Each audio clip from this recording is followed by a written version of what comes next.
ত্রয়োদশ জাতীয় সংসদ নির্বাচনের প্রচারণার শুরুর প্রথম দিন কুমিল্লা ১১ আসনে জামায়াতে ইসলামীর প্রার্থী সৈয়দ মোহাম্মদ আবদুল্লাহ তাহেরের নির্বাচনী সমাবেশে স্থানীয় আওয়ামী লীগ নেতা সালাউদ্দিন আহমেদ বক্তব্য রাখেন। আবদুল্লাহ তাহের মজুমদার নিজেই ওই আওয়ামী লীগ নেতাকে স্বাগত জানিয়ে বক্তব্য দেওয়ার সুযোগ করে দেন। এ নিয়ে তখন তীব্র সমালোচনা ও আলোচনা হয়েছিল।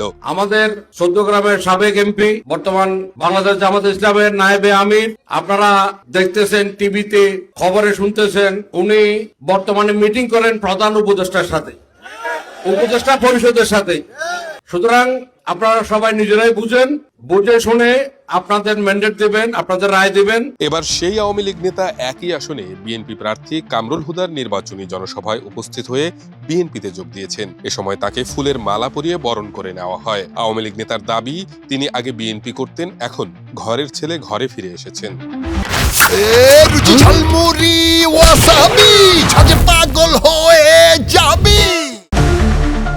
সালাউদ্দিন আহমেদ চৌদ্দগ্রাম উপজেলার কালিকাপুর ইউনিয়ন আওয়ামী লীগের সভাপতি ও ইউনিয়নের সাবেক চেয়ারম্যান।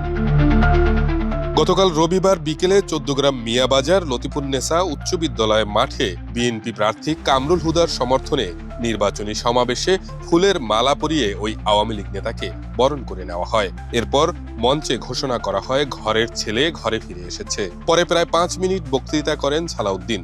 বক্তৃতা শেষে মঞ্চে থাকা বিএনপি নেতারা সহ সবাই হাততালি দিয়ে সালাউদ্দিন আহমেদ মজুমদারকে স্বাগত জানান।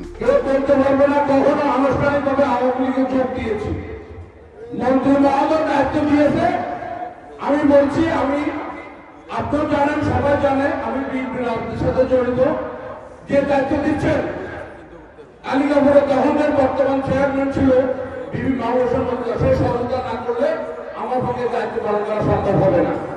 পরে সবাই বলছে সহযোগিতা করবে।